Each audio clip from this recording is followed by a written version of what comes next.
Hai semua, Assalamualaikum. Sama dengan saya Hanif Miswan sekali lagi dengan anda di platform Cool FM ini. Dan pada minggu ini, salam Aidilfitri juga kita masih lagi ucapkan di mood Hari Raya PKP ini. Dan kali ini Cool Panas secara eksklusif akan kami bawakan dua kisah penuh inspirasi yang akan kami bawakan pada kali ini. Okey, kalau sudah bersedia, jom kita mulakan Cool Panas penuh eksklusif sekarang. Okey, kisah pertama kita nak bercerita mengenai sebuah kisah inspirasi dari seorang wanita ini yang juga seorang ibu tunggal yang mendapat perhatian ramai berkaitan dengan transformasinya yang sangat positif. Tapi walaupun positif ni sangat sensitif lah sekarang, tapi ni positif yang positif. Okey, kita nak bersama dengan Lala yang bersama dengan saya secara pengalaman video ni. Hai Lala, apa khabar? Hai, baik. Apa khabar? Selamat. Awak ni viral berkaitan dengan transformasi dari berat badan yang agak berlebihan sekarang ini, mendapat ikutan ramai lah dengan transformasi awak ni. Mungkin awak boleh kongsikan kisah di sebalik bagaimana terjadinya perubahan ini, Lala. Silakan. Okay, dia actually lah, I cerita dulu berat badan I start actually my weight dulu sebelum I kahwin. I'm not that big pun. I berisi tapi tak gemuk lah, bukan gemuk. So, once I dah kahwin and then I mengandung yang first baby tu I naik sikit, but second baby tu memang peak because I dengan my husband actually kita orang jarak jauh. So, I kerja sendiri. So, bila I kerja sendiri, I do flowers kan. So, I nak cepat kerja plus masa tu I pregnant dengan ada satu lagi baby. So, I terpaksa I boleh cakap almost every day I will drive through McDonald's, you know, things like that. Benda-benda yang fast food lah actually. So, I nak cepat kan. So dalam I tak sedar sebenarnya berat I naik sampai 100 kilo. Actually I tak pernah jogging. Like seumur hidup I tak pernah into sukan or what not. I bukan orang yang macam tu. I duduk rumah, you know. I tak pernah peduli pasal berat badan I don't care because bukan nak cakap tapi I jenis kalau I berisi pun I jenis yang like boleh bergaya, you know, benda yang macam tu. So I tak kisah pun pasal berat badan I. And then tapi bila dah jadi sampai I sakit semua, I sakit lutut, sakit pinggang, tak ada energy. Start from that, I start dengan brisk walk. Okay, I start brisk walk every day. Every single day. I pagi mesti pergi brisk walk sebab I tak boleh jogging. I tak kerti pun nak jogging sebab kita tahu kan bila kita jogging, you need to control your pernafasan and everything. So baru you boleh jogging sebenarnya. Tapi I start dengan brisk walk. I rasa setahun lebih tau I brisk walk, I tak jogging. Wow, dalam tempoh setahun tu macam tu je rutin dia? Okay. Yes, I tak buat benda lain. And then biasalah bila kita nak turunkan berat badan, there's so many diet yang you akan cari, betul? So, I try intermittent, I try macam-macam keto diet, I try. Kita orang Melayu kan, keto diet doesn't work for me. Bagi I lah sebab I jenis makan nasi. Betul, sama-sama. Yes, exactly. So, I macam-macam I try. Orang cakap apa, ambil apple cider. There's so many diet yang I try. Tapi so far yang bagi I, yang I rasa sesuai dengan jadual I and I senang, I rasa intermittent because I just skip breakfast and last meal I pukul 6. Macam tu je. Macam mana reaksi daripada orang? Apa sebenarnya motivasi yang buat Lala nak teruskan juga dengan transformasi ni? Okay, dia macam ni. Bila kita buat satu benda yang kita suka, okay, macam contoh I kan, I don't care about apa orang nak cakap pasal I. Contohnya bila I share dekat Instagram, I share my selfie after my good run. No, I share my selfie after my good walk. I don't care about apa orang cakap pasal I because bagi I buat tu sebab I rasa puas, I rasa suka benda tu. Okay, I feel. Lepas tu bila orang dah start tegur, dah ada jawline. Dulu double chin, sekarang dah ada jawline. Wow, jawline ni dah tajam. Itulah benda-benda yang buat I rasa macam motivated untuk okay, benda ni jadi, benda ni jalan. Benda ni tak kira macam jadilah. So I macam okay, tak apa, buat lagi. And then sampai satu tahap tu I rasa macam benda tu dia dah jadi macam lifestyle you. And then I join group Malaysian Runner. So start from that, I belajar how to jog, slow jog. Yang sekarang okey lah, dah boleh PIS 8, PIS 7. Dulu tak je. Dulu jangan tanyalah PIS berapa pun tak tahu, mungkin slow lah kan. Sebab tak ada PIS dah time tu. Yang baru nak kenal Lala ni, Lala sebenarnya adalah seorang ibu tunggal kepada dua orang cahaya mata.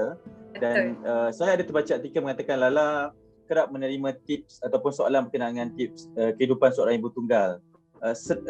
Pernah terfikir tak sebenarnya apa yang Lala lalui ini boleh memberi inspirasi kepada orang lain juga yang mengikuti Lala di media sosial terutamanya? Okay, to be honest lah, sebab masa M-Star contact tu pun dia ada cakap pasal saya memperkasakan ibu tunggal dekat social media kan. Sebenarnya benda ni saya dah buat lama. Masa saya dah cerai tu, saya dah start post pasal daya, pasal you need to be strong as a single mom, okay, even though you sendiri, you berdiri atas kaki sendiri, you jaga anak ke, tak kisah daripada segi apa pun, single mom is very strong. So daripada situ bila start share buat posting macam tu, ramai sangat DM I, walaupun follower I tak adalah ramai tapi adalah ramai juga yang DM I yang tanya pasal macam mana, how. Ada yang okay, I tak menggalakkan orang cerai, tapi bila dia datang minta pendapat, saya cuma mampu cakap awak yang kenal pasangan masing-masing, awak yang tahu sama ada awak boleh bertahan ke atau tak, itu kena tanya hati dan diri sendiri. Okay, awak bahagia ke tak? That is how I bagi motivasi ataupun macam cakap dengan orang yang tanya I lah. Okay, saya pun rasa terinspirasi. Saya pun rasa positif. Terima kasih banyak Lala. Semoga berjaya kita ucapkan. Teruskan memberi impak-impak yang positif kepada semua orang. Okay? Terima kasih. Okay, bye-bye. Assalamualaikum. Assalam. Okay, kisah seterusnya di Cool Panas kami bawakan secara eksklusif pada anda. Kali ini tular pula ataupun memang menjadi perhatian satu lagi kisah fashion raya. Dan kita tahu raya tahun ni memang berbezalah, 2 tahun berturut-turut kita berada di rumah dan macam-macam PL-nya. Jadi kita nak bawakan seorang gadis ini yang dikatakan kreatif beraya daripada Telekung, dan namanya adalah Aisyah. Bersama dengan saya. Hai Aisyah, Assalamualaikum. Hai, Assalamualaikum, apa khabar? Ya, Waalaikumsalam. Baik, Aisyah sihat, selamat raya juga kita ucapkan. Okay, Alhamdulillah sihat baik, selamat raya juga. Aisyah, tular awak dengan kisah bagaimana menggayakan Telekung ni. Mungkin boleh kongsikan terlebih dahulu macam mana timbul idea menggunakan Telekung, menggayakan Telekung dan dipamerkan di media sosial ni Aisyah. Silakan. Okay, sebenarnya untuk buat Telekung kepada baju tu memang tak ada planning pun. Sebab waktu tu cerita dia macam ni, saya tengah duduk tunggu nak waktu Zuhur dan tengah pakai Telekung lah. Lepas tu waktu tu terfikir, nak buatlah satu macam konten lah dekat TikTok kan, sebab tengah scroll TikTok. Lepas tu waktu tu kan tengah pakai Telekung. Lepas tu cakap nak buat lain sikit lah, ambil je lah tudung. Ambil tudung lepas tu pakai. Lepas tu tengok kat cermin macam macam menarik je kan. Lepas tu depan tu ada cermin pula, terus record. Lepas tu post, tak sangka pula jadi viral macam ni. Lepas tu macam lepas tu adalah orang komen cakap tambahlah bell sikit apa semua kan. So lepas tu kita buat yang baru pula, ada bell semua tu lah.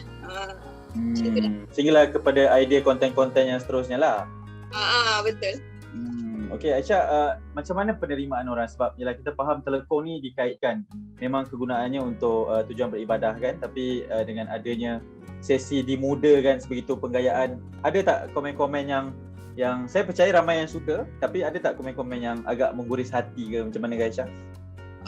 Yes, memang ada yang mostly lah boleh katakan 90% memang orang suka. Dia cakap mudah, macam fashion, terus kat mall kan, terus nak solat tak payah bawa beg Telekung lah macam tu. And then ada juga yang cakap macam nak cakap dia tak suka tu tak ada, tapi diorang akan bagi timbul soalan macam tak panas ke pakai tu. Lepas tu ada juga yang baru-baru ni saya post, dia cakap macam ni tentang solat, kenapa nak bawa fashion apa semua macam tu. Tapi for me, saya bagi pandangan dan style tu sebenarnya adalah untuk nak macam kita konsep macam pergi surau, macam perempuan yang pergi surau solat pakai baju biasa. Itu yang saya nak bawa. Maksudnya kita pakai Telekung sambil solat and then kita buka terus solat. Bagaimana reaksi orang yang kenal Aisyah dengan viralnya Aisyah dengan konten-konten yang macam ni? Keluarga ke macam mana? Okey, daripada segi keluarga semua terkejut. Semua macam, Aisyah kenapa kau ni Cha, adik-beradik semua lah dia terkejut. And then daripada segi kawan-kawan pun cakap, Cha kau dah viral lah apa semua. Sebab ni first time saya viral, maksudnya tak pernah viral pun sebelum ni, tiba-tiba viral naik macam ni. Diorang semua macam, Cha kau kena teruskan Cha, kau kena ni apa semua sebab bagus juga idea kau ni Cha apa semua, betul? Dan cakap, okay. Sebab ada juga yang cakap, sis baik cepat pattern kan, sebelum ada ni ambil, tu ambil, macam tu lah. Okay, Aisyah mungkin boleh ambil kesempatan ni nak memperjelaskan sebenarnya ini mungkin hanya sekadar satu daya kreatif saja, bukan untuk mempersendakan apa-apa ke, dan mungkin selepas ni ada lagi konten-konten yang menarik dari Aisyah. Okay, untuk semua yang sukakan saya punya idea tu, Alhamdulillah saya bersyukur, terima kasih sebab anda punya view juga yang menaikkan saya. Yang kedua, saya totally memang saya buat benda ni bukan untuk nak mempelekehkan agama ke, walaupun kita tahu telekong tu akan dibawa solat, tapi hanyalah saya nak bagi tahu, nak memudahkan wanita yang di luar sana. Dan saya rasa kita pun saya masih mengekalkan konsep menutup aurat jugalah, bukannya telekong tu jadi seksi ke tak. So saya mengharap orang di luar sana boleh terima dengan hati terbuka untuk idea saya, dan insyaAllah for the next nanti kita akan buat lagi proper punya version pada telekong tersebut. Okay, buat banyak lagi dan kami akan sentiasa memerhatikan konten awak Aisyah. Terima kasih banyak-banyak. Assalamualaikum, bye-bye. Salam, bye.